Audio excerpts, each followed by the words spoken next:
Naomba ujenzi wa madaraja muhimu matatu. Daraja la Mto Sanga litakalojengwa kati ya kijiji cha Isangijo pamoja na Ifungiro wilaya ya Maswa. Daraja la Mto Sanjo litakalojengwa baina ya kijiji cha Mwashata pamoja na Migato litakalounganisha wilaya ya Meatu na Itilima. Daraja la Mto Semu litakalojengwa kijiji cha Mbugabanya litaunganisha na kijiji cha Mwajidalala.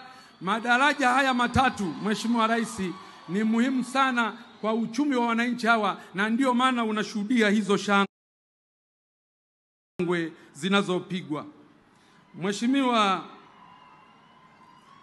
Rais, katika maombi ninaomba jimbo la Kisesa sasa katika miundombinu hii ya kijiografia, naomba jimbo la Kisesa lipewe halmashauri ya wilaya kwa ajili ya kusukuma nguvu kubwa ya maendeleo.